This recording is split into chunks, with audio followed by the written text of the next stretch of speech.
हर रोज एक नई कहानी देखने के लिए चैनल को सब्सक्राइब करें और बेल आइकन दबाना ना भूलें। आरती को होली खेलना बिल्कुल भी पसंद नहीं था, लेकिन वहीं दूसरी तरफ उसके ससुराल वालों को रंगों की होली खेलने के साथ साथ कीचड़ वाली होली खेलना भी पसंद था। तो क्या आरती अपने ससुराल वालों का साथ निभा पाएगी या घर छोड़कर चली जाएगी?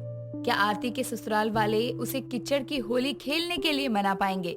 इन सब के बारे में जानने के लिए देखते हैं इस वीडियो को आखिरी तक। आरती को सभी त्योहारों में होली बिल्कुल भी पसंद नहीं थी। जहां लोग होली वाले दिन एक दूसरे को रंग लगाकर अच्छी अच्छी चीजें खा पीकर होली के दिन को एंजॉय करते थे, वहीं आरती होली वाले दिन अपने कमरे से बाहर तक नहीं निकलती थी ताकि उसे कोई रंग ना लगा दे। समय बीतता है, तभी एक दिन शाम के समय वो हॉल में बैठकर चाय पी रही थी। तभी उसका भाई दीपक रंगों के साथ साथ कीचड़ से भी सना हुआ उसके पास आता है, जिसे देखकर वो गुस्से में सोफे से खड़ी होकर कहती है, ये क्या है? तूने अपना क्या हाल बना रखा है? समझ में नहीं आ रहा कि तू रंगों से होली खेल कर आया है या कीचड़ की। पूरे कपड़ों पर मिट्टी लगी हुई है, मुझसे तो दूर ही रह तू। तू पागल है क्या? अभी होली थोड़ी ना आई है जो मैं होली खेल कर आऊंगा। जहाँ पागलों का नंबर था ना, वहाँ सबसे आगे तू ही लगी होगी, तभी तो तुझे मैं होली खेल कर नजर आ रहा लगता हूँ। मैं तो नहीं, लेकिन तू जरूर उस लाइन में सबसे आगे लगा हुआ था, तभी तो बिना होली के होली खेल कर आया है तू। जा जाकर नहा पहले, इतनी बदबू आ रही है। पता नहीं किस कीचड़ से होली खेल कर आया है। गधी, मैं होली खेलने के लिए नहीं गया था, बल्कि माता जी के विसर्जन में गया हुआ था, जहाँ सभी लोग डांस करते हुए एक दूसरे के ऊपर कलर भी डाल रहे थे और नाचते गाते जा रहे थे। उनके विसर्जन के लिए तो ये कलर वहीं लग गया था और आते टाइम मेरी बाइक स्लिप हो गई थी और मैं। अब आगे तू मत बता, मैं बताती हूँ। तेरी बाइक फिसली और तू जाकर कीचड़ में गिर गया, तब तो बड़ा ही मजा आया होगा। काश मैं तुझे गिरते हुए देख पाती। चल अच्छा है, इसी बहाने तेरी होली भी बन गई। वैसे भी तुझे तो होली खेलना पसंद है ना, तो तेरे अरमान तो पूरे हो गए। और क्या चाहिए? तुझे तो मैं अभी बताता हूँ, तू भी होली के मजे ले ले। वैसे भी उस दिन तो तू अपने कमरे में पैक रहती है, तो आज ही होली खेल ले। रुक तू, अभी बताता हूँ तुझे। तूने मेरा मजाक कैसे उड़ाया? दीपक इतना कहकर अपनी बहन आरती के पीछे भागता है और आरती उससे बचने के लिए अपनी माँ मानसी के कमरे में जाती है और उसे टकरा जाती है। दोनों ही जमीन पर गिर जाती है। तभी मानसी गुस्से में कहती है, हाय हाय, मार डाला तूने मुझे नालायक लड़की। ये घर में रेस कौन लगाता है? ऐसे क्यों भाग रही थी तू, जैसे कोई तेरी जान लेने वाला हो। बड़ी हो गई है, लेकिन अकल जरा भी नहीं है तेरे अंदर, घोड़ी कहीं की। माँ, वो दीपक मुझे रंग लगाने के लिए पीछे पड़ा है। खुद तो रंग से लेकर कीचड़ तक की सारी होली खेल कर आया है। मैंने थोड़ा सा मजाक क्या उड़ा दिया, मेरे तो पीछे ही पड़ गया। मुझे बचा लो माँ। बिल्कुल नहीं, किसने कहा था उसका मजाक उड़ा?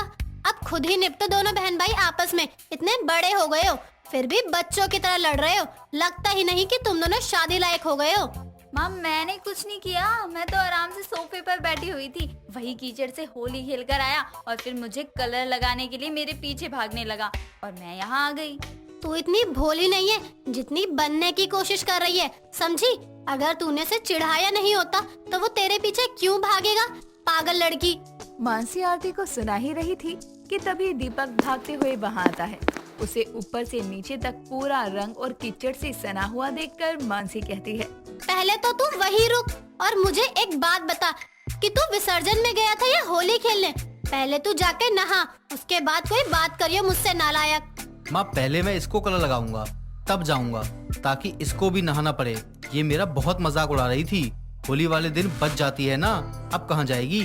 माँ बचा लो मुझे, बाहर निकालो इस कमरे से, इतनी बदबू आ रही है। आरती के कहने पर मानसी दीपक को डांटकर वहाँ से भगा देती है और आरती को भी बहुत सुनाती है। समय बीतता है और आरती की शादी एक पंकज नाम के लड़के के साथ हो जाती है। आरती अपने ससुराल में बहुत खुश थी। एक दिन सभी लोग बैठकर नाश्ता कर रहे थे, तभी उसका पति पंकज कहता है, आरती, इस बार तो तुम्हारी हमारे घर में पहली होली है, तैयार हो जाओ। इस बार अपने मायके वालों के साथ नहीं, बल्कि ससुराल वालों के साथ होली खेलने के लिए। तुम्हें कोई परेशानी तो नहीं है ना? मुझे होली का त्योहार मनाने में कोई इंटरेस्ट नहीं है, क्योंकि मुझे होली बिल्कुल भी पसंद नहीं है। मुझे रंग अच्छे ही नहीं लगते। तुम्हें रंग नहीं पसंद है? चलो कोई बात नहीं, तुम कीचड़ के साथ होली खेल लेना, नो प्रॉब्लम। हाँ, और क्या बहू, तूने कभी कीचड़ से होली खेली है? हमारे गांव में तो सभी लोग रंग से कम और कीचड़ से ज्यादा होली खेलते हैं। माँ जी, आप लोग ये कैसी बातें कर रहे हैं? कोई कीचड़ से भी होली खेलता है क्या? मैं यहाँ रंग टच भी नहीं करती हूँ और आप लोग हैं कि कीचड़ से होली खेलने की बात कर रहे हैं। आरती देखो, हमारे घर में होली वाले दिन रंग का तो पता नहीं, लेकिन कीचड़ से होली जरूर खेली जाती है। इसलिए कीचड़ से होली तो तुम्हें भी खेलनी पड़ेगी। मैं भी देखता हूँ कहाँ जाती हो बचकर। वो तो वक्त बताएगा कि कौन जीतेगा और कौन हारेगा, क्योंकि मुझे पता है कीचड़ से कोई होली नहीं खेली जाती और मेरे साथ कीचड़ वाली होली खेलने की ना सोचना भी मत। आरती की बात सुनकर उसके सभी घर वाले जोर जोर से हंसने लगते हैं। तभी सविता हंसती हुई कहती है, अरे बहू, तू तो अभी से डर गई। अब तुम लोगों का शर्त लगाना पूरा हो गया हो तो होली बाद में खेलना, लेकिन उससे पहले मार्केट जाकर उस दिन बनाने के लिए स्पेशल चीजें जैसे गुंजिया, नमक पारे आदि सामान ले आ। हाँ माँ जी, वो तो हम ले ही आएंगे और मैं सभी चीजें बना भी दूंगी, लेकिन बस मुझे होली खेलने के लिए मत कहिएगा। अब चलें? थोड़ी देर बाद आरती और पंकज मार्केट के लिए निकल जाते हैं और सारा सामान लेकर घर वापस लौट ही रहे होते हैं कि तभी आरती का पैर फिसल जाता है और वो जाकर किचन में गिर जाती है, जिसे देखकर पंकज उस पर जोर जोर से हंसने लगता है और कहता है, देखो, इसे ही कहते हैं, ज्यादा किसी चीज के लिए मना नहीं करना चाहिए। अब लो, होली के 2 दिन पहले ही तुमने कीचड़ वाली होली खेल ली है और तुम्हें कीचड़ वाली होली देखने के लिए ज्यादा मेहनत भी नहीं करनी पड़ी। कैसे पति हैं आप? आपकी वाइफ यहाँ कीचड़ में गिरी हुई है और आप उसकी मदद करने की जगह खड़े होकर उस पर जोर जोर से हंसे जा रहे हैं। आप मुझसे कभी बात मत करना। सॉरी यार, सॉरी, लेकिन मैं क्या करूँ? तुम्हें ऐसे कीचड़ में सनी हुई देखकर मुझे हंसी आ ही जाती है, रुक ही नहीं पा रही है मेरी हंसी। अच्छा हुआ सारा सामान मेरे हाथ में था, वरना तुम्हारे साथ साथ ये सारा सामान भी कीचड़ में गिर जाता। अब उठ जाओ, चलो, घर ज्यादा दूर नहीं है। पंकज इतना कहकर आरती को लेकर घर जाता है, जिसके बाद आरती नहा धोकर अपने कमरे में बैठकर रो रही थी। तभी उसका सास और पति वहाँ आते हैं और उसे रोते हुए देखकर उसकी सास कहती है, बहू, इसमें रोने वाली क्या बात है? तू तो जानकर कीचड़ में गिरने नहीं गई थी, गलती से ही गिर गई ना, तो इसमें रोने की क्या जरूरत है? अब चुप हो जा तू।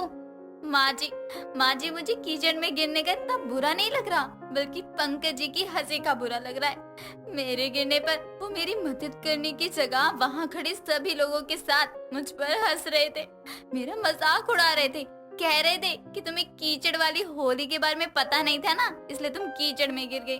ऐसा भी होता है क्या माँ जी? यार, मैंने ऐसे तो नहीं बोला था जैसे तुम माँ को बता रही हो। अब पूरी दुनिया होली का त्योहार इतने धूमधाम से मनाती है और एक तुम हो कि कमरे में पैक हो जाती हो। हाँ तो ठीक है ना, इसका मतलब ये तो नहीं ना कि आप मेरा मजाक उड़ाएं। सबके साथ मिलकर अगर मेरी जगह आप कीचड़ में गिरे होते और मैं आप पर हंसती तो कैसा लगता आपको? यार, तुम भी ना हंस लेती, और अब हंसने वाली बात ही है तो हंसू नहीं तो क्या करूँ? और तुम मान भी नहीं रही हो कि सच में कीचड़ वाली होली खेली जाती है। जैसे बरसाना में लठमार होली खेली जाती है ना, वैसे ही मथुरा में लट्ठों के अलावा कीचड़ से भी होली खेली जाती है। तुम्हें यकीन नहीं है तो चलो, इस बार हम अपनी होली रंगों के साथ साथ मथुरा की कीचड़ में होली खेलकर मनाएंगे। हाँ बेटा, ये तो सही कह रहा है। अगर बहू मथुरा की होली देख लेगी तो फिर मैं उसकी तरफ से वादा करती हूँ कि अगले साल से वो भी होली खेलेगी, छिपेगी नहीं, बल्कि खुद सबके साथ मिलकर होली खेलेगी, फिर चाहे वो रंगों की होली हो या कीचड़ की। पंकज इतना कहकर आरती को होली के एक दिन पहले मथुरा के नौझील कस्बा में लेकर जाता है, जहां वो सभी लोगों के साथ होली वाले दिन रंगों की होली खेलती है और उसके दूसरे दिन कीचड़ की होली खेलती है, जो कि उसे बहुत पसंद आती है। जिसके बाद से वो हर साल होली कीचड़ की खेल कर ही मनाना शुरू करती है। दोस्तों, अगर आपको ये कहानी पसंद आई तो इसे लाइक करें, शेयर करें और कमेंट करके बताएं कि कहानी में आपको सबसे अच्छा क्या लगा।